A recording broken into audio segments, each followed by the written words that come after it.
A paz do Senhor para os irmãos, amém? Ih, tá fraco. A paz do Senhor para os irmãos, amém? Melhorou um pouquinho. Meus irmãos, é um prazer estar aqui com os irmãos nessa manhã, retornar a esta casa.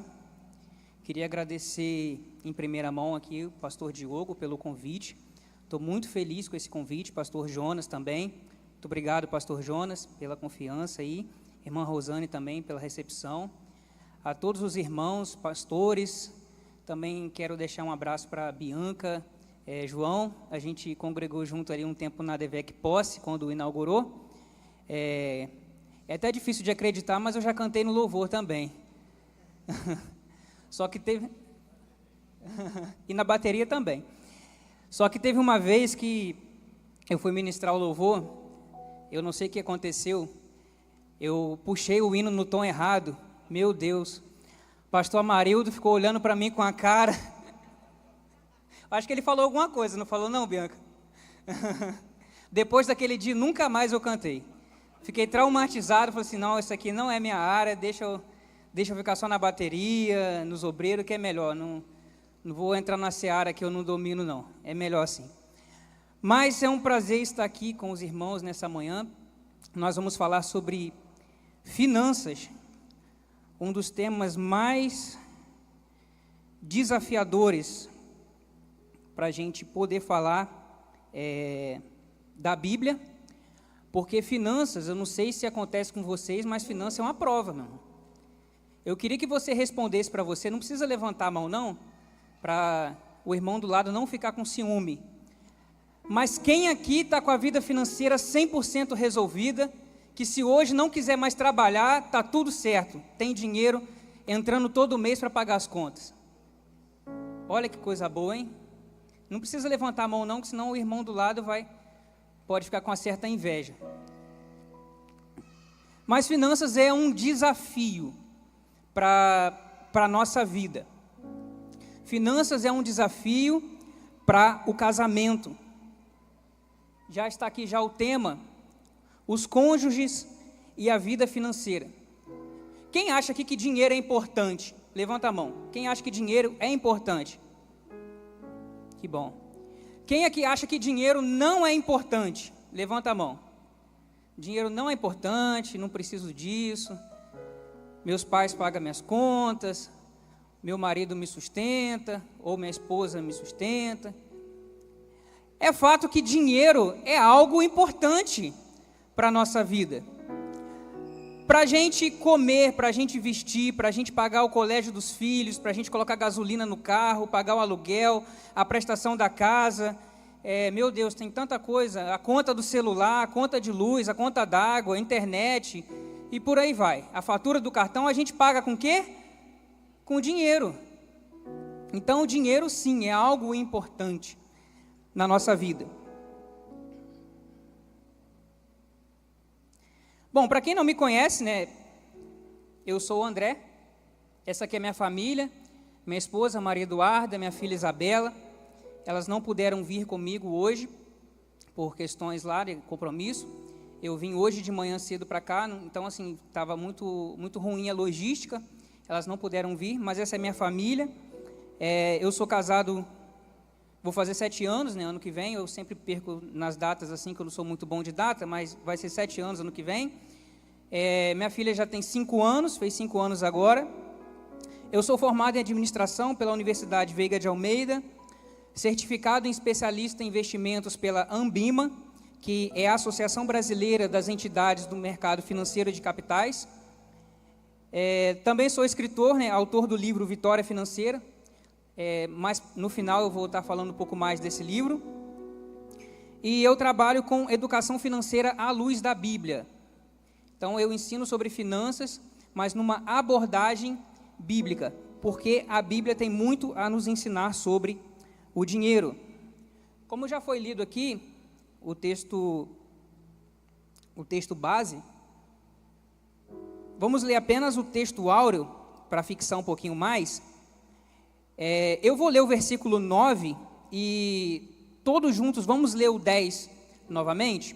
Então eu vou começar com o 9.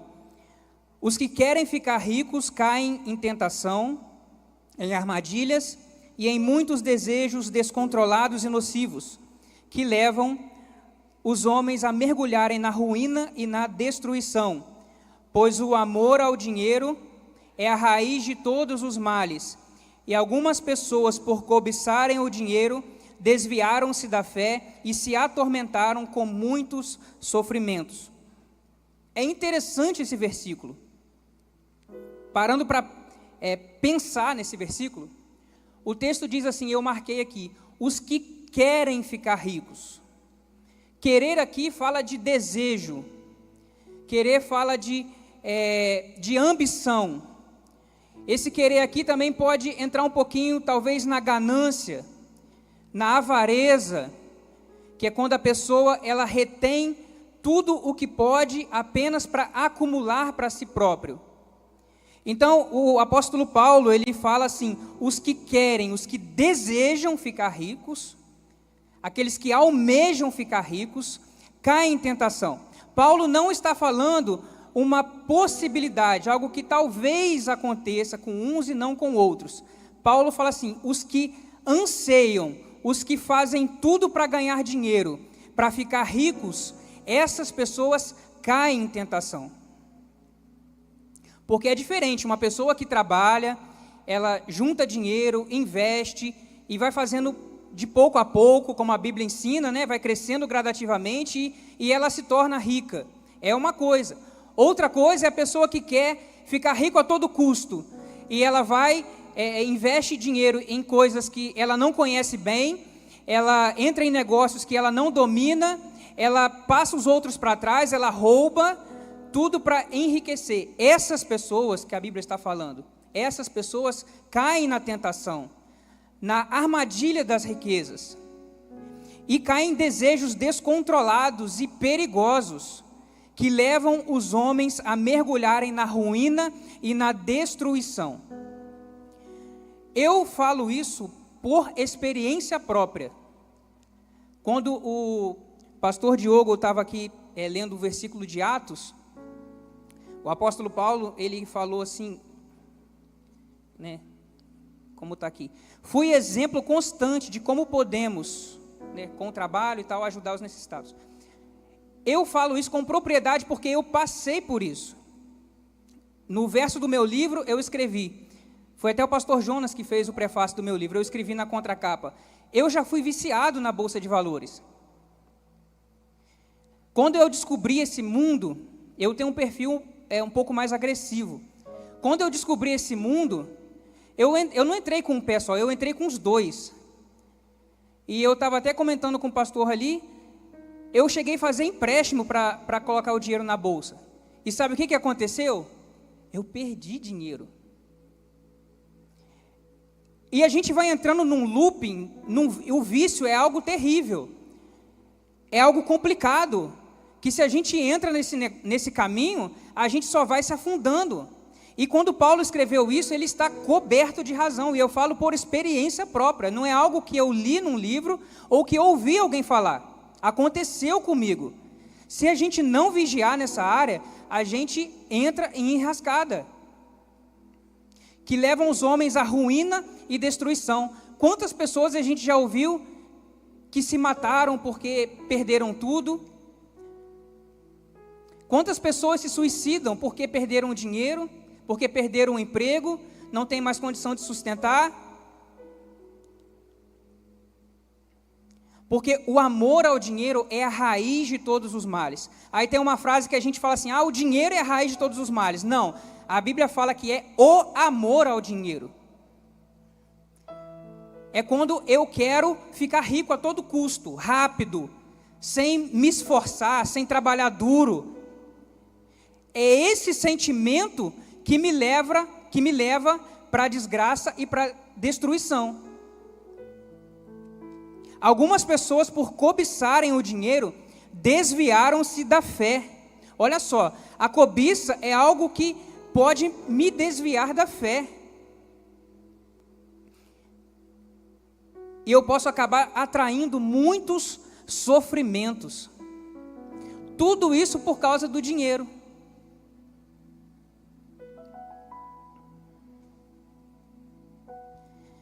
E nos objetivos aqui dessa lição, eu peço que os irmãos tenham um pouco de paciência, que é uma lição extremamente rica e extremamente grande. Tranquilamente, poderia gastar aqui umas 4, 5 horas só para dar essa lição, com mais detalhes, com mais conhecimento técnico em algumas coisas, mas o tempo não vai permitir, então eu vou ter que dar uma acelerada. Os objetivos aqui: entender a necessidade de envolver toda a família no planejamento financeiro, e isso daqui é algo importantíssimo. Compreender que a diferença orçamentária dos cônjuges não deve provocar atritos no relacionamento. E aprender que... Eu não estou passando. Já está tudo ali, que bom. E aprender que a saúde financeira obedece a alguns princípios. Então vamos lá. Primeiro ponto: planejamento financeiro é algo que a família deve fazer junta. Marido, mulher e os filhos, incluir os filhos também, porque é importante os filhos saberem a importância de economizar dinheiro, não desperdiçar, não ficar pedindo as coisas o tempo todo. Eu tenho uma filha de 5 anos, a Isabela. Onde ela vai, ela pede as coisas. E eu já estou começando a falar: filha, para a gente comprar, a gente precisa ter dinheiro. Para a gente ter dinheiro, a gente precisa trabalhar. Para a gente trabalhar, a gente precisa de ter um trabalho. Então, assim, são coisas que tem que obedecer essa regra. Porque senão a gente vai assim: eu não tenho dinheiro, vou lá, cartão de crédito. Só vai vivendo no crédito a vida toda. Então, compreender a importância de envolver a família no planejamento. É importante o marido e a mulher sentar e discutir a questão financeira. Eu já pequei muito nessa área. Hoje está menos um pouco. Mas quando eu casei, eu não falava de dinheiro com a minha mulher. Eu não falava quanto eu ganhava, eu não falava quanto eram as contas, eu não dividia isso com ela. E adivinha de quem foi o prejuízo? Meu, porque a minha esposa é muito melhor do que eu nessa área. Se eu tivesse envolvido ela desde o início, confiado nela, porque casamento é confiança, se eu confiasse nela a questão da administração financeira desde o início, hoje eu poderia estar muito melhor. Mas porque eu tinha um certo orgulho, eu não envolvi ela no planejamento financeiro, eu sempre quis fazer tudo sozinho, pegava empréstimo, pagava, comprava, resolvia todas essas questões. Por eu ter um perfil agressivo, eu sempre metia os pés pelas mãos. Então é importante, marido, senta com a sua esposa, esposa, senta com o seu marido, converse, porque o dinheiro é o dinheiro do casal, não é o meu dinheiro, não é o seu dinheiro, é o dinheiro do casal, é o dinheiro da família para a família. Compreender também que a diferença orçamentária não deve provocar atritos, porque às vezes provoca. Às vezes o marido ganha mais, fala assim: não, se eu ganho mais, eu tenho o direito de fazer isso. Ou então a mulher: não, eu ganho mais do que você, então eu posso fazer aquilo. O dinheiro é do casal. Se hoje você ganha mais do que seu cônjuge, não é para você fazer as coisas do jeito que você quer. Agradeça, porque isso é uma bênção. Mas amanhã pode ser o inverso. Aí se você hoje joga na cara dele que você ganha mais e pode fazer as coisas do jeito que você quiser, se amanhã você perder o emprego, isso daria o direito dele fazer a mesma coisa. Então é importante compreender que a diferença orçamentária não deve provocar atritos. E aprender que a saúde financeira obedece a alguns princípios bíblicos de administração financeira. Quando eu estava escrevendo o livro, aliás, antes de eu escrever meu livro, que eu estava estudando para tirar minha certificação, os princípios de administração financeira que eu aprendia, né, nos livros que eu lia, nas aulas que eu estudava, depois que eu comecei a associar isso à Bíblia, porque até então eu lia a Bíblia, não pensava na questão financeira da Bíblia, o meu olho começou a abrir mais para essas questões. E eu falei: gente, se o livro fala assim: você tem que poupar dinheiro. Na Bíblia fala que a gente tem que poupar dinheiro. Se no livro que você lê de finanças fala que você deve diversificar seu patrimônio, a Bíblia fala sobre isso. Se no livro você lê que é importante ter mais de uma fonte de renda, a Bíblia também fala sobre isso. para você não gastar mais do que você ganha, e muitos outros assuntos que a gente vai ver aqui. Mas, infelizmente, falar sobre dinheiro na família é um tabu. E falar de dinheiro na igreja é quase que um pecado. Na sexta-feira eu estava assistindo a aula, o pastor Diogo me recomendou a aula da Bereana, eu estava assistindo, né? Aí o pastor estava falando sobre essa lição. Aí teve uma irmã no YouTube que escreveu assim, espero que não seja alguém daqui, tá, meu? Ela falou assim: eu pensei que aqui era um lugar para a gente estudar a Bíblia. Aí eu falei assim, meu Deus, o que a gente está fazendo aqui?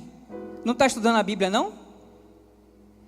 Eu achei que a igreja era um lugar para a gente cultuar a Deus, não para falar de dinheiro. Olha o nível de maturidade, de conhecimento, de discernimento espiritual dessa pessoa. Falar de dinheiro na igreja é pecado? Então, se fosse assim, a Bíblia está cheia de pecado, porque existe aproximadamente 2.350 versículos na Bíblia que falam sobre finanças. Jesus falou sobre o dinheiro cerca de 80 vezes. 21 das 49 parábolas, Jesus mencionou o assunto de finanças. Das 613 leis do Pentateuco, cerca de 100 fala sobre dinheiro. Então, se fosse assim, está errado falar sobre dinheiro na Bíblia, na igreja, porque na Bíblia tem. Então, o dinheiro não deve ser um tabu, não deve ser um assunto que a gente tem que esconder, a gente tem que falar sobre o dinheiro. E muitos cristãos não percebem a necessidade de falar desse assunto. Lá em Oséias 4,6 diz que o meu povo foi destruído porque lhe falta o conhecimento. Então, a falta do conhecimento nos gera prejuízos. A Bíblia também diz que conhecereis a verdade e a verdade vos libertará. Quando a gente tem o conhecimento, a gente tem um esclarecimento para tomar decisões melhores. A gente não consegue tomar boas decisões se a gente não conhecer. E a responsabilidade de adquirir conhecimento é nossa. Não vai vir ninguém e vai colocar o conhecimento dentro da sua cabeça. É você que tem que correr atrás, estudar, ler, buscar, aprender, praticar. É nossa responsabilidade. E os resultados que nós alcançamos têm muito a ver com o nosso nível de conhecimento. Então, se eu quero ter uma vida melhor, eu preciso me esforçar mais, estudar mais, aprender mais, para me destacar na minha profissão, no meu negócio, sei lá, na área que eu atuo, para eu crescer profissionalmente. E estudar a Bíblia é essencial para você aprender a administrar suas finanças de uma maneira que agrada a Deus. E por que finanças à luz da Bíblia? A Bíblia nos ensina a fugir da preguiça, dos ganhos fáceis rápidos, né? Do enriquecimento rápido. Nos ensina a reconhecer o valor do trabalho árduo. Ninguém conquista nada sem trabalhar, e muito menos sem trabalhar duro. Então, esse negócio que a gente vê na internet aí muitas e muitas vezes, baixa o aplicativo aqui que você vai ganhar R$400 por dia. Irmão, sai disso, que isso não tem nada de certo aí. Nem perca seu tempo com isso não. Vou comprar um curso de milha aqui para ganhar dinheiro com milhas. Mas quem te falou que você vai ganhar dinheiro com milha? Para você ganhar dinheiro com milha, você tem que gastar o seu cartão. Ou você acha que o banco vai te dar milha para você trocar por dinheiro assim, de graça? Não. Não existe dinheiro fácil. Eu vou jogar na Mega Sena para ganhar lá 17 milhões e resolver tudo de uma vez só. Não, a Bíblia nos ensina a reconhecer o valor do trabalho árduo, a buscar ter mais de uma fonte de renda.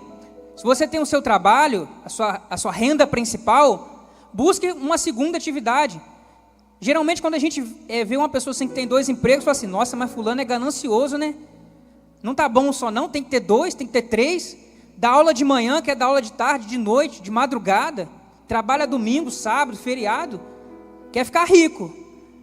É claro que tudo tem um certo equilíbrio, mas se você tem o seu emprego, procure uma segunda fonte de renda, porque se a primeira cessar, você consegue passar um tempo com a segunda.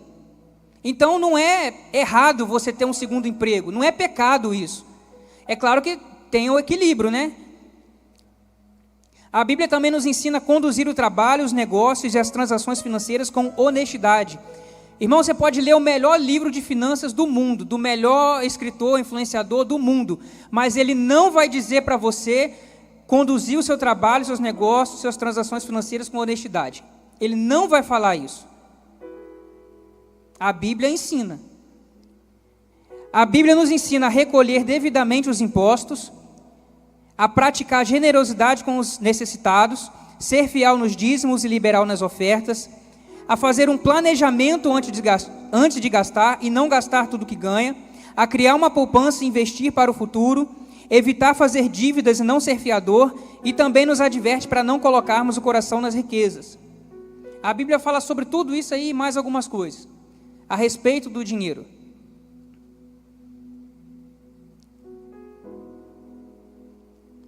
E qual é o... Acho que eu pulei uma aqui. E qual é o retrato das finanças no Brasil hoje? Esse é o retrato das finanças no Brasil hoje. 8 em cada 10 brasileiros não sabem controlar as próprias despesas. Segundo o Banco Central, 70% dos brasileiros gastam tudo ou mais do que ganham. O endividamento cresce e atinge quase 80% das famílias. 57% dos divórcios no Brasil nos últimos 10 anos foram motivados por problemas financeiros. Mais da metade. Apenas 1% dos aposentados conseguem arcar com os próprios custos. Aqui está falando, essa penúltima aqui, assim, você trabalhou a vida toda, né, contribuiu ali, fez a sua contribuição para o INSS, como a maioria das pessoas fazem. Quando se aposentou, só 1% dos aposentados conseguem viver com a renda que ganham da aposentadoria. E o que acontece com os 99%? Não é difícil a gente ver aposentado trabalhando até hoje, fazendo um bico, vendendo alguma coisa, um crochê, sei lá, né? Ou então dependendo da ajuda dos filhos, porque eles não conseguem se sustentar com o dinheiro que recebem do INSS. E por último, o dinheiro é a maior fonte de preocupação de 3 a cada 4 brasileiros. Isso não é novidade, né? Porque desde os tempos de Jesus, as pessoas já viviam ansiosas e preocupadas com as questões da vida, com o que iam comer, com o que iam beber, com o que iam vestir. E Jesus disse, olha, as pessoas lá fora, os ímpios, eles se preocupam com essas coisas, mas vocês não deveriam se preocupar. Se vocês buscarem o meu reino em primeiro lugar, eu vou suprir vocês. Vocês não vão ter falta de nada. Não precisam ficar preocupados e ansiosos. Então há uma linha muito tênue, muito fina ali, muito delicada, entre a bênção e a maldição, quando o assunto é riqueza. Muitas pessoas, em vez de possuírem os bens, né, o dinheiro, são possuídas por eles, tornando-se verdadeiras escravas das riquezas.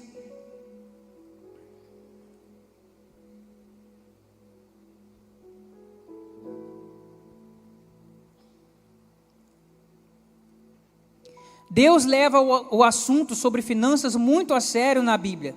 Tanto é que a Bíblia fala muito sobre finanças. Ah, mas é porque então o dinheiro é a coisa mais importante da vida cristã? A Bíblia fala mais sobre o dinheiro do que sobre fé, que sobre oração, que sobre salvação, amor ao próximo. Então o dinheiro é a coisa mais importante? É mais importante eu ganhar dinheiro do que orar? Não. Não é porque ela fala muito que esse assunto deve ser buscado em prioridade. Não é isso. Ela fala muito sobre finanças, é para a gente não ser enredado pelo amor ao dinheiro. É por causa disso. Então a Bíblia ela sempre menciona o dinheiro com muita cautela. Não é porque o dinheiro é perigoso, mas a sedução das riquezas é perigosa. Então o dinheiro, ele é bênção ou é maldição? Será que o dinheiro ele é bênção ou é maldição? Quem acha que o dinheiro é maldição? Levanta a mão. Ninguém. Quem acha que o dinheiro é bênção? Quem está na dúvida ainda? Dinheiro depende. O dinheiro depende, se ele é bênção ou maldição, depende. Ele não é nenhum nem outro, porque o dinheiro não tem essência. O dinheiro, ele assume a essência do dono. Então não existe esse negócio que fulano ficou rico e ficou soberbo, orgulhoso. Não, ele já era antes. O dinheiro só potencializou.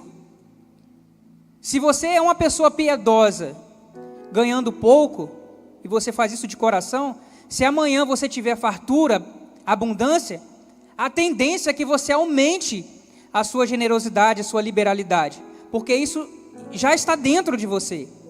Então, depende do que está no seu coração. Então a Bíblia fala muito sobre o dinheiro, que é para nós não colocarmos o nosso coração nele, e não termos problemas com a cobiça, a ganância e a avareza, que é um tipo de idolatria financeira. Porque o dinheiro, ele pode ocupar facilmente o primeiro lugar no nosso coração, no lugar de Cristo. Por isso que Jesus tratou o dinheiro como uma divindade. Ele falou assim: vocês não podem servir a Deus e às riquezas. Ou você serve um ou você serve o outro, não dá para os dois. E quem serve ao dinheiro é incapaz de confiar e descansar em Deus. Quem confia e espera no Senhor, tem esperança, tem fé, tem confiança, diante do caos, diante da dificuldade. Como a canção que nós cantamos aqui, quero me alegrar, mesmo se o dinheiro me faltar. Irmão, pensa um negócio difícil. É sorrir quando está sem dinheiro. Quando tem é fácil, né? A gente paga a pizza para todo mundo, faz um churrasco, não precisa levar nada não. Mas quando está na prova, irmão, é difícil. Mas é interessante que Paulo, ele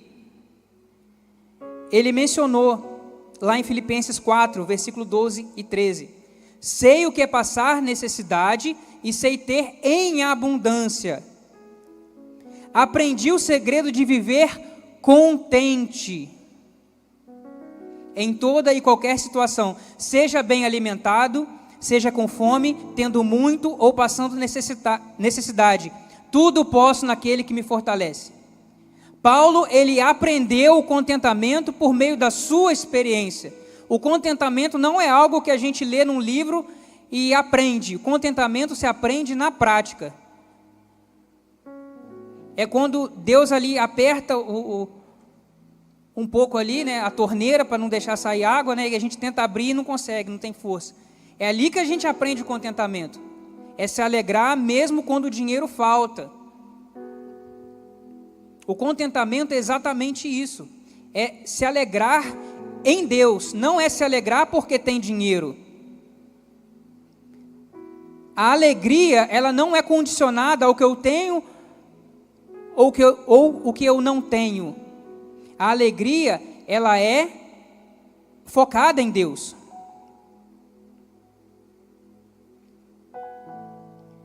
E quando a gente coloca a nossa fé nas coisas do mundo, no nosso trabalho, nos nossos estudos, nos nossos negócios, quando a gente coloca a nossa fé no dinheiro que a gente tem, a gente não consegue ter essa confiança em Deus, porque a nossa confiança está depositada nas coisas que a gente tem, naquilo que a gente é.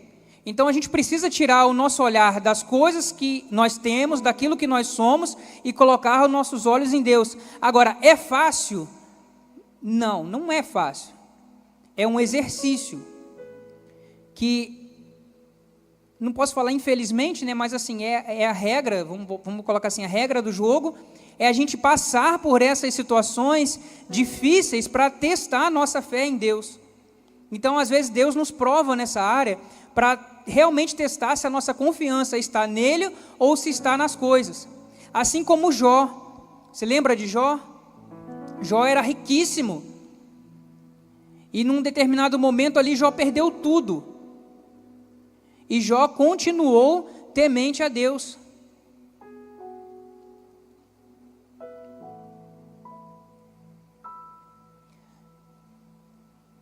Depressão, estresse, angústia, culpa, ansiedade, tudo isso são as doenças da alma, muito presentes no nosso tempo. Tudo isso está relacionado ao dinheiro, com o endividamento, as preocupações exageradas da vida. A Bíblia está nos ensinando a lidar bem com o dinheiro para quê? Para a gente também não ficar doente emocionalmente. Porque quem nunca ficou em depressão porque está sem dinheiro? Quem nunca ficou ansioso ou preocupado que tem a conta tal para pagar e o dinheiro ainda não caiu na conta?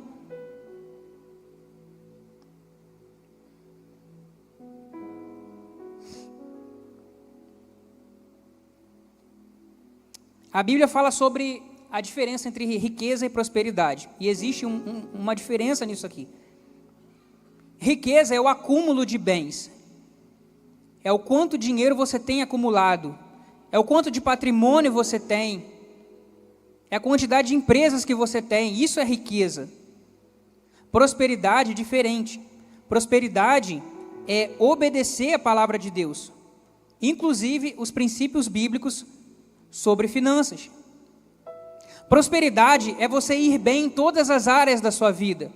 Seja na vida emocional, sentimental, seja do seu intelecto, ali, sua inteligência, sua capacidade de aprendizado, na sua vida profissional, nos seus negócios, na sua família, nos seus relacionamentos e também na vida financeira.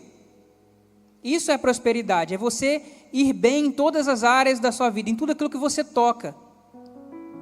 Tem pessoas que são ricas, muito ricas, mas elas só têm dinheiro, elas não são prósperas. Mas é fato que um cristão, mesmo tendo uma renda pequena, esse cristão ele pode ser próspero, abençoado, e às vezes ele vai viver melhor do que alguém que tem muito dinheiro. Ele não precisa tomar remédio para dormir, às vezes dorme até 10 horas por noite, dorme até demais, e o rico fica pelejando para conseguir dormir 1 hora de sono, porque verdade é que a gente pensa assim, o dia que eu tiver muito dinheiro, minha vida vai estar resolvida. Só que não é por aí.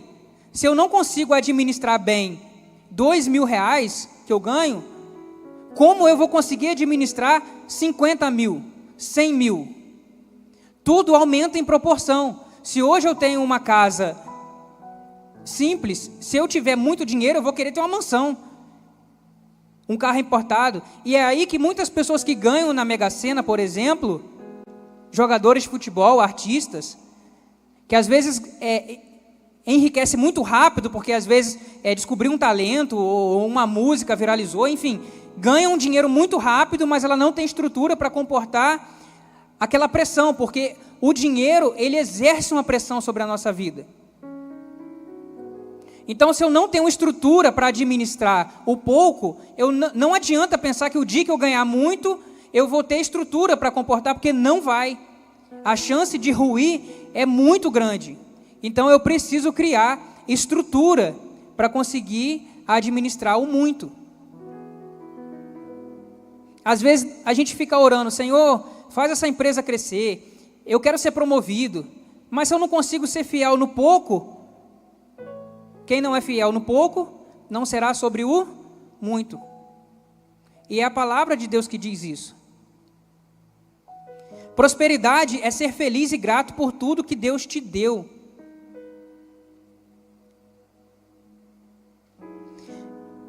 Tem uma frase interessante que diz que algumas lições precisam ser vividas antes de serem compreendidas. Eu entendi que essa frase fez muito sentido para mim, porque algumas lições eu só aprendi de fato quando eu enfrentei, quando eu passei pelos problemas. E na área financeira foi um deles. E o propósito da prosperidade é gerar liberalidade e generosidade, que é o oposto de acumular, de reter para si. Então Deus quer que você seja próspero. Deus quer te dar em abundância, em fartura. Mas para quê? Para você ficar rico e ficar acumulando tudo para si, ostentando um estilo de vida na internet, ou então para as pessoas, para dizer assim, olha, eu tenho. Não é para isso que é prosperidade. Prosperidade é para você ser liberal, para você ser generoso, que é o oposto de reter e acumular para si. Então está vendo como finanças e espiritualidade são duas coisas que andam praticamente de mãos dadas. Não é o foco da lição aqui, mas eu não poderia deixar de falar isso. Tem gente que fala assim, não, o dinheiro não tem nada a ver com espiritualidade. Quem falou que não? A cobiça, a ganância, a avareza, tudo isso está relacionado ao dinheiro. Então, se finanças não tem a ver com espiritualidade, a Bíblia então está errada. Então, finanças anda de mãos dadas com espiritualidade, porque a maneira como eu lido com o dinheiro no dia a dia vai mostrar como está, é um reflexo da minha espiritualidade. Se eu sou generoso, se eu sou liberal, eu estou demonstrando através das minhas ações, quando eu pego um envelope, quando eu dou uma cesta básica, quando eu ajudo alguém, eu estou demonstrando o que está dentro de mim. É um reflexo da minha espiritualidade. Se eu estou compreendendo o que a Bíblia diz a respeito de dízimos, de ofertas, de generosidade, eu estou praticando isso. Então, a maneira como eu lido com o dinheiro é um reflexo da minha espiritualidade. Finanças e espiritualidade andam de mãos dadas. Não dá para separar. Não existe esse negócio de vida secular e vida espiritual. É tudo uma coisa só. É muito difícil a gente entender isso, mas a Bíblia nos ensina que é tudo junto. A Bíblia não diz que quando a gente trabalha, a gente tem que fazer como para o Senhor e não para os homens? Então, no meu trabalho, eu posso glorificar a Deus. Então, ali eu estou manifestando a minha espiritualidade. Não é só aqui na igreja, cantando, tocando, servindo. Como diz o pastor Silas, a espiritualidade a gente manifesta lá fora. Então, na maneira como a gente lida com o dinheiro, a gente também está manifestando a nossa espiritualidade.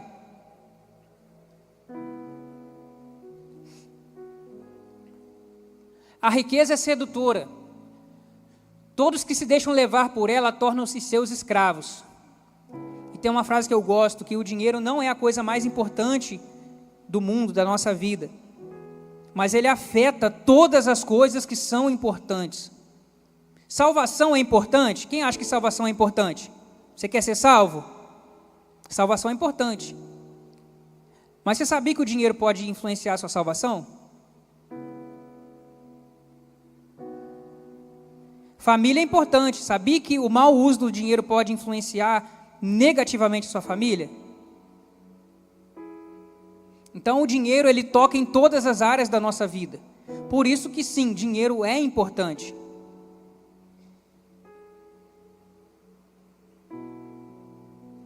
E o que eu preciso fazer então?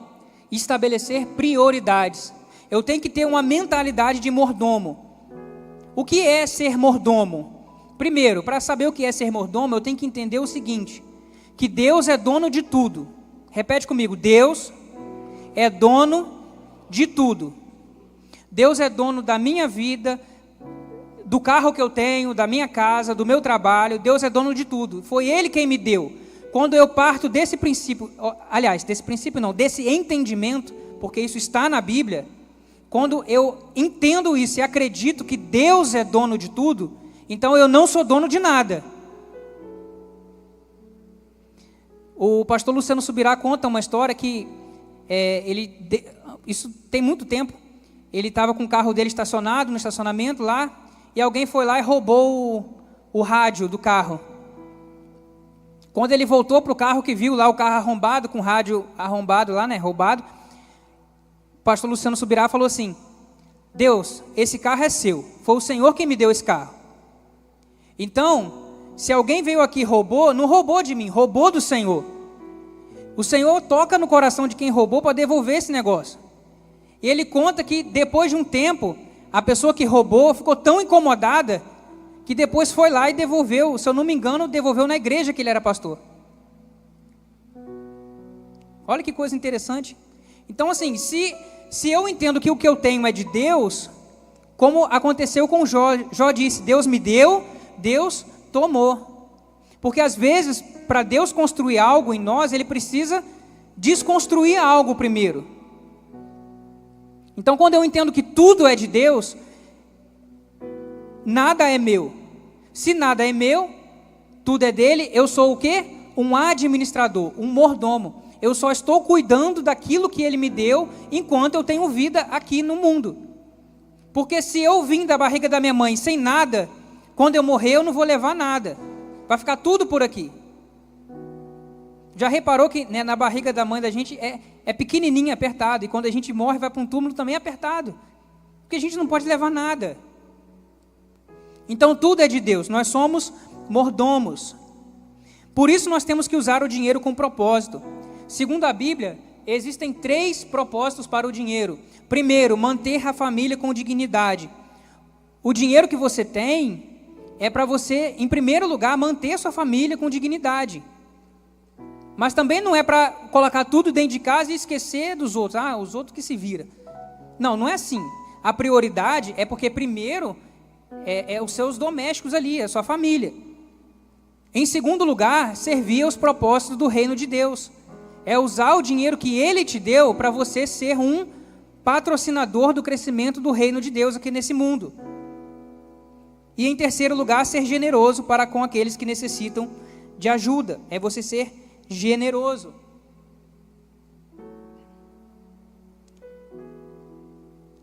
Para administrar bem o dinheiro, a primeira coisa que eu tenho que fazer, eu tenho que saber o que é necessidade e o que é desejo. Porque se a gente usa o dinheiro para tanta coisa, o que é necessidade, ou seja, aquilo que eu não posso ficar sem, porque vai afetar a estrutura da minha família, e o que eu posso talvez abrir mão por um tempo, porque as coisas estão difíceis. Então, necessidade é aquilo que é difícil eu abrir mão. O alimento na sua mesa é uma necessidade. Mas ir para uma churrascaria, gastar R$200 no rodízio, é bom, né? Mas é um desejo.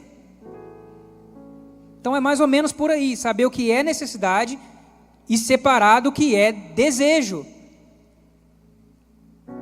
E isso é bom fazer junto com a sua esposa, junto com o seu marido. Porque às vezes o desejo da mulher é ir no salão toda semana. Mas aí talvez não dá para fazer isso. Ou às vezes a prioridade do marido é trocar de carro todo ano, mas às vezes não dá para fazer isso. Por isso que é importante conversar para não ter atrito e problema dentro do casamento.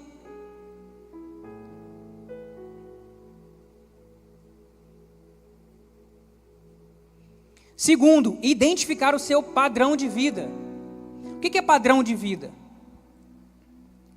Padrão de vida vamos imaginar aqui o teto dessa igreja. Tem um limite do chão até o teto, certo? Todo mundo tem um teto na vida. Para uns é mais baixinho, não dá nem para ficar em pé. Para outros, talvez um pé direito, duplo, triplo, pode, né? Mas todo mundo tem um teto, um padrão de vida, um teto de gastos. Por quê? Porque a nossa renda é limitada. Não existe cartão infinito, nem dinheiro infinito. Até mesmo o Neymar, que é multimilionário, ele não poderia comprar, por exemplo, um país inteiro. Digamos assim, o Neymar acorda num dia, eu quero comprar um país, a França, toda para mim. Ele pode fazer isso? Não. Porque ele não tem dinheiro suficiente para isso. Então, até mesmo a pessoa mais rica do mundo, ela tem um teto. E eu preciso saber identificar qual é o meu teto. O meu teto não é igual ao teto do pastor Jonas, por exemplo. É mais baixinho. Eu tenho que saber qual é o meu teto.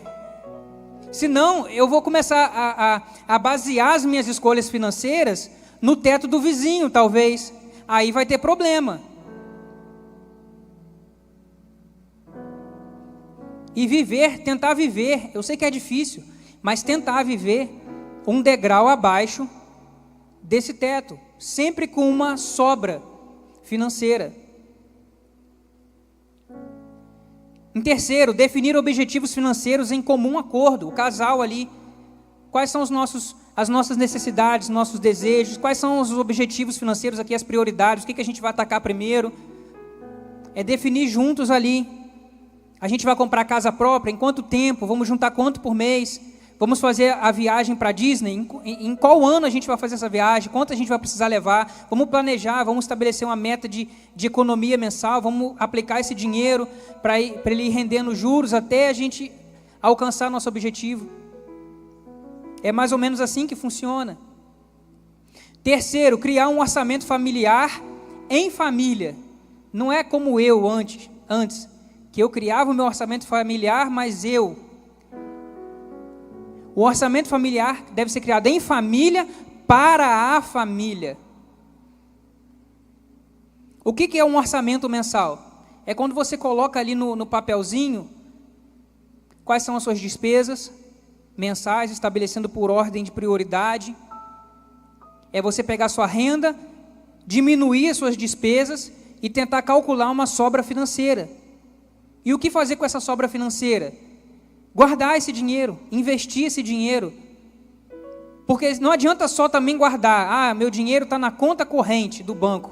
Meu gerente do banco é tão bonzinho. Desculpa se tem algum gerente de banco aqui. Mas meu gerente é tão bonzinho, falou que aqui meu dinheiro está seguro. Ou então na poupança. Sabe, eu tenho medo de perder dinheiro, eu vou deixar tudo na poupança. Eu preciso saber onde colocar esse dinheiro. Porque existe um negócio chamado inflação. Não sei se vocês já perceberam, mas se você faz compra mensal, por exemplo, você vai hoje no mercado, faz a compra, enche o carrinho. No mês seguinte, você leva a mesma lista, compra as mesmas coisas. Você já percebeu que fica mais caro? O nome disso é inflação. Então, quanto mais o tempo passa, mais o nosso dinheiro perde valor. Então, se eu não sei investir o dinheiro da maneira correta, significa que o meu dinheiro ele vai diminuindo ao longo do tempo. Então eu preciso saber investir para o meu dinheiro crescer ao longo do tempo. E por último, criar uma reserva de emergência. Para que serve uma reserva de emergência? Para eu comprar tudo em roupa, em sapato? Não. Reserva de emergência é um dinheiro guardado para emergência. Lembra da pandemia? Quanta gente perdeu o emprego, a renda caiu, muitos estabelecimentos fecharam as portas porque não tinha reserva de emergência. Então é um dinheiro guardado para atender às emergências da vida.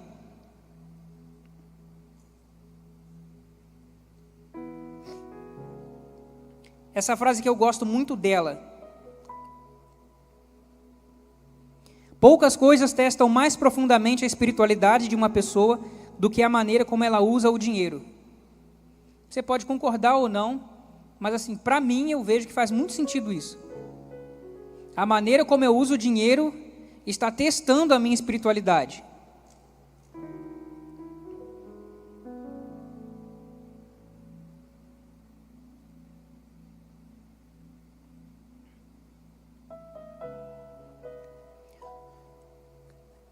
A Bíblia conta uma história que aconteceu há muito tempo atrás, ali nos dias do profeta Ageu. Resumindo, o povo havia sido transportado para o cativeiro na Babilônia.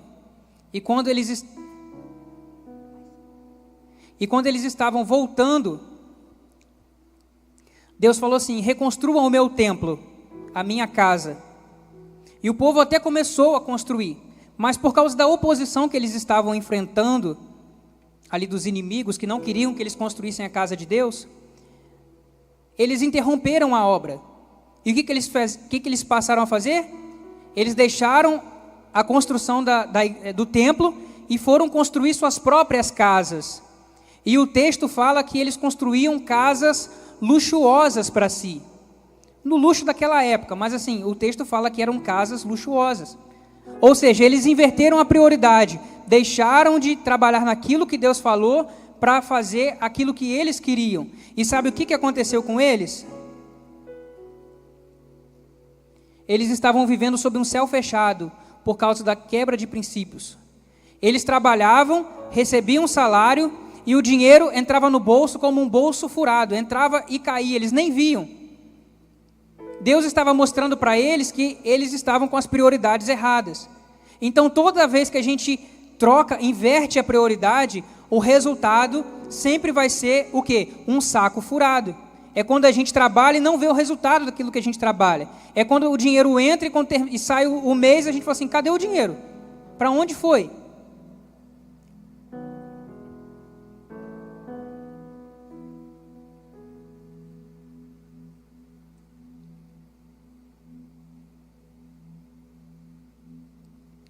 Para encerrar, eu não preciso gastar muito tempo aqui falando de dízimos e ofertas, porque é uma igreja já que conhece muito dessa área de finanças, da importância de ser um dizimista e de ser um ofertante na casa de Deus, reforçando tudo aquilo que eu já disse antes, que a maneira como eu oferto, como eu dizimo, se eu faço isso com alegria, com liberalidade, com generosidade, agradecendo a Deus como um ato de amor, de fé, de honra. Se eu faço todas essas coisas, eu estou honrando a Deus com minhas finanças. Mas se na hora de ofertar eu fico pensando assim, nossa, esse dinheiro eu podia comprar uma pizza, ou então eu podia usar esse dinheiro aqui para investir, e eu vou ali, dou uma sonegada no dízimo para poder fazer uma outra coisa. Quando eu faço isso, eu estou demonstrando o quê? Que eu sou avarento, que eu sou ganancioso. E eu não estou honrando a Deus, e isso é algo que desagrada a Deus. Em relação à oferta, não existe uma regra para ofertar. Você dá com liberalidade, com generosidade, quanto propôs o seu coração. Também não existe uma periodicidade, um período ali que você tem que ofertar. É todo domingo, é toda segunda, toda terça. Não, é você que estabelece. Só que assim, pensando na lei da agricultura, você só colhe se você plantar. Você só colhe muito se você plantar muito. E a Bíblia fala, planta de manhã a tua semente e à tarde não retire a tua mão. Ou seja, planta de manhã, planta de tarde. Porque você não sabe qual semente vai prosperar. Se é uma, se é a outra, ou se as duas. E também Salomão fala, se você ficar olhando o tempo, ou seja, vai chover, não vou plantar não. Se você ficar olhando o tempo, as estações, dificilmente você vai plantar. Planta a todo tempo, a tempo, fora de tempo. Então, a oferta tem muito a ver com isso. Para você garantir a perpetuidade da sua colheita, você também tem que garantir a perpetuidade da tua semeadura. Tá bom? São duas coisas diretamente proporcionais.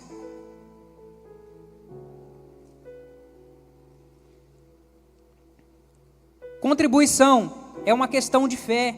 Lembra da oferta da viúva? Ela deu tudo o que tinha. Então não tem como dissociar fé de oferta. A gente oferta pela fé. Também a questão da honra. Honra é fazer distinção. A gente está ofertando para quem? Para Deus. E Deus merece o melhor. Então eu tenho que honrar com o melhor que eu tenho. O amor valida a oferta.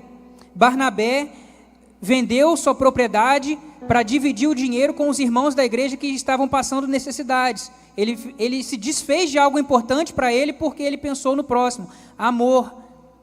Importância da gratidão. Quando Davi ofertou para a construção do templo, ele deu uma oferta gigantesca.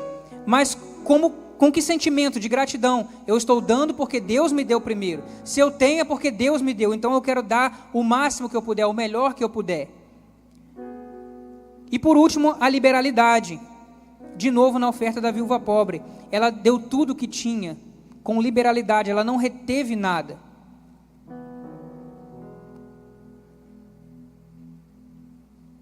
A contribuição que Deus não aceita, quando eu faço com motivo de engrandecimento, quando eu faço para ser visto, eu vou dar uma oferta de R$100 porque eu estou do lado do pastor Jonas. Mas se o pastor Jonas não estiver do meu lado, eu vou dar uma moeda de R$1. Então eu faço para ser visto, para receber o elogio das pessoas. Tem obra na igreja, eu vou dar uma carreta de cimento. Para quê? Nossa, eu tenho dinheiro para dar uma carreta de cimento. Então, fazer por motivo de engrandecimento para ser visto é uma contribuição que Deus não aceita. Barganha com Deus. Por muito tempo, antes de ter um entendimento melhor, quando eu ofertava, eu pensava assim, vou dar uma oferta de R$100. Se Deus me der uma colheita de 100, olha só, já está bom, né? Vou multiplicar aqui o dinheiro. Mas o céu não é banco de investimento. Não é um toma lá da cá, eu vou dar, mas eu quero que o Senhor me multiplica. Aí Deus não multiplica, a gente fica chateado, para de ofertar. Oferta não é toma lá da cá. Não oferecer algo sem valor, apenas para cumprir um protocolo, como fez Caim. Talvez viu seu irmão Abel ofertando, falou assim, vou ofertar também. Preparou algo ali de qualquer jeito, e Deus não se agradou. O dízimo, então, ele é ensinado em toda a Bíblia. E é um ato de obediência que atrai as bênçãos e a proteção divina contra o devorador.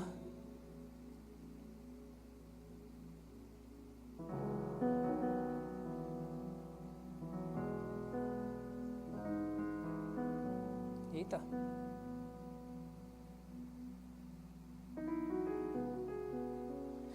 Para nós concluirmos,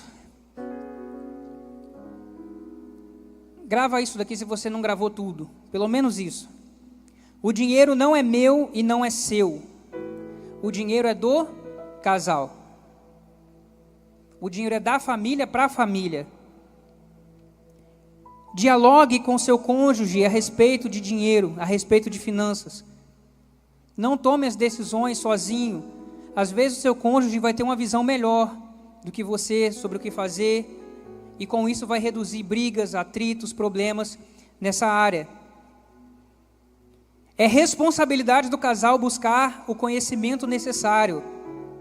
Eu não sei lidar bem com o dinheiro. Estude, aprenda. Não é porque você não sabe, ninguém nasceu sabendo nada. A gente estuda na vida, a gente aprende, a gente lê, a gente escuta. Procure aprender, é sua responsabilidade. Invocar a presença de Deus para uma vida financeira abençoada. Isso é importante, sim, mas não adianta só ficar fazendo campanha da vitória se eu deixo os outros passos para trás.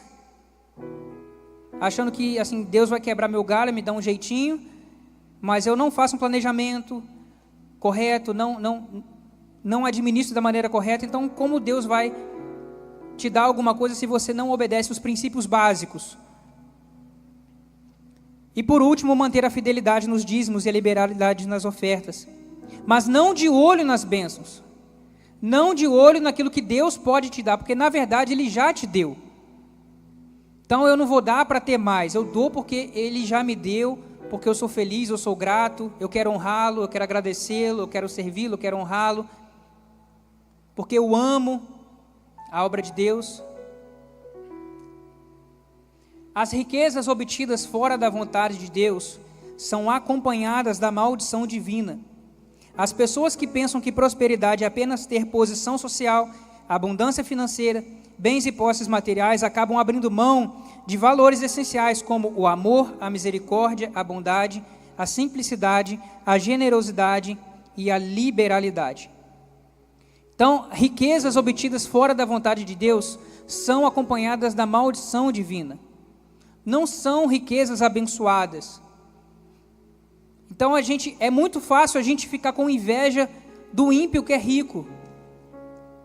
Mas a Bíblia nos ensina hoje para a gente não ficar com inveja das pessoas, mas a gente ser grato, exercer o contentamento por aquilo que Deus já nos deu. Amém? E eu queria falar um pouco rapidamente para terminar aqui do meu livro, o Vitória Financeira. É um livro que Deus me deu ano passado. E nesse livro, o pastor Jonas fez o prefácio desse livro, a gente conversou, ele me deu uma orientada a respeito de como fazer e tal, trocar a capa, era uma capa mais feinha. Aí o pastor Jonas me orientou, eu procurei um design profissional, ele fez para mim, mas todo o trabalho de edição, de correção ortográfica, de estruturação do livro, eu fui fazendo sozinho. Eu já tinha uma certa experiência com questão assim, de português, de de fazer monografia para as pessoas, então assim, eu já dominava um pouco essa área. E esse livro eu falo de finanças à luz da Bíblia, reforçando tudo isso que eu falei aqui e muito, muito, muito mais. É um livro de 324 páginas, é um livro expressivo, onde eu falo sobre mordomia cristã, para você entender que as finanças na sua vida é uma provisão divina, não é só um resultado do seu trabalho, mas é Deus que te dá. Também falo sobre psicologia financeira, que tem tudo a ver com o seu comportamento, o meu comportamento com relação ao dinheiro. Planejamento financeiro, com dicas para você se organizar financeiramente, sair das dívidas e poupar mensalmente uma parte do que você ganha. E por último, investir com sabedoria. Eu coloquei uma unidade sobre os principais tipos de investimentos, para você aprender a construir uma reserva de emergência, onde investir esse dinheiro, para você rentabilizar esse dinheiro, para você ganhar acima da inflação e não perder o seu patrimônio, e também para você multiplicar o seu patrimônio, para você viver de renda no futuro. Então esse livro é um livro completo na área de finanças. E eu trouxe algumas unidades aqui hoje para os irmãos, mas eu não vim aqui com o intuito de vender o livro, no sentido comercialmente falando. É claro que eu também preciso da renda desse livro, e eu já estou num projeto de escrever um segundo livro. Quero escrever um livro para crianças, adolescentes, também para introduzir esse conceito para os mais novos, porque isso é algo que a gente não sabe, a gente não aprende dos nossos pais, não se ensina muito pouco nas escolas. Então eu quero escrever um livro mais voltado para o público mais novo, para eles já aprenderem essas questões, para eles já casarem, já terem um relacionamento no início, já um relacionamento já abençoado nessa área. Não é ficar quebrando a cabeça igual eu quebrei, e muitos aqui de vocês, eu acredito, também quebraram a cabeça no início da vida, porque é algo que a gente não aprende. No meu site eu vendo esse livro por R$55. E quando eu faço palestra, quando eu ministro assim nas igrejas, normalmente eu ofereço por 45, porque eu reduzo questão de frete, essas coisas assim. Mas hoje, para te abençoar, para que você saia daqui abençoado, e você não tenha desculpa para falar assim, eu não sei, eu não tenho conhecimento, o que eu vou fazer com você, para você?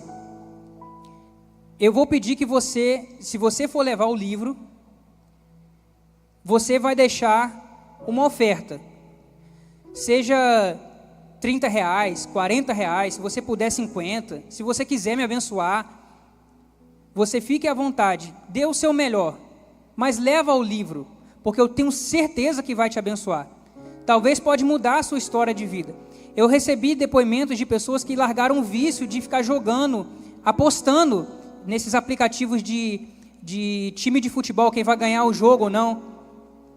Porque a Bíblia não fala que jogar é pecado, mas quando você para analisar vários versículos, vários contextos, a gente chega à conclusão que jogar é pecado. Porque assim, se eu parto do princípio que o dinheiro é de Deus, você acha que Deus se agrada se eu pegar o dinheiro dele para colocar numa fezinha, né? Então, essas questões eu falo tudo no livro e muitos outros assuntos para te abençoar. Então passa ali no final, eu estarei ali, vai ser um prazer te atender, falar com você, e leva também para presentear seus filhos, seus familiares, outras pessoas que não estão aqui, porque eu tenho certeza que vai ser bênção. Amém? Que Deus te abençoe, que Deus te prospere, abençoe sua família, seu casamento, seus negócios, seu trabalho, e que você seja próspero em todas as coisas, para que você entenda que isso, o objetivo disso é para você ser bênção para outras pessoas no reino de Deus, não só para você acumular para si próprio. Amém? Pastor, muito obrigado pela oportunidade, que Deus também possa continuar te abençoando. Amém?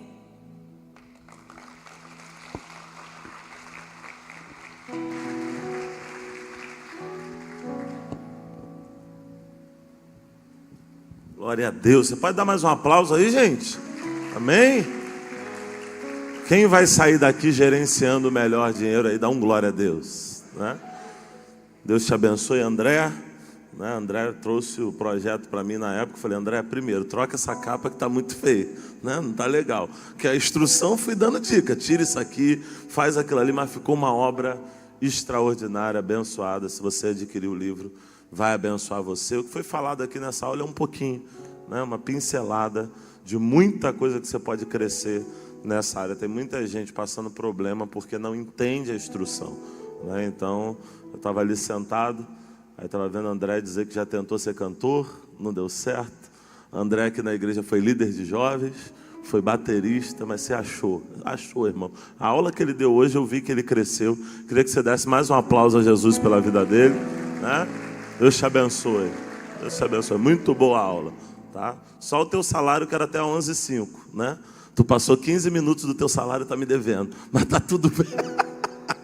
Só para não dizer que foi nota 10, tá? Foi nota 9 que você está no vermelho, 15 minutos, mas vamos em frente. Que Deus abençoe você, que Deus abençoe o seu domingo, que seja um domingo extraordinário. Que Deus possa se revelar a você de uma forma incrível, que a mão do Senhor esteja sobre as tuas finanças, sobre a tua família, sobre a tua casa, que tudo que você se propuser a fazer, a bênção do Senhor esteja contigo. Posso ouvir um amém? Se coloque de pé, por favor. Na saída, passa lá, tira uma foto com o André, ok? Leva esse livro de presente para alguém. Tem alguém que, pastor, fulano está no aperto, não consegue mudar a vida. Ele está achando que é maldição, às vezes é má administração, não é maldição, né? Então, isso é muito importante que foi falado hoje. Quando teve essa aula sobre finanças, pastor Diogo, André já foi daqui, fala sobre isso. Falei, verdade, pode trazer, porque é bênção de Deus para as nossas vidas. Estenda suas mãos, por favor.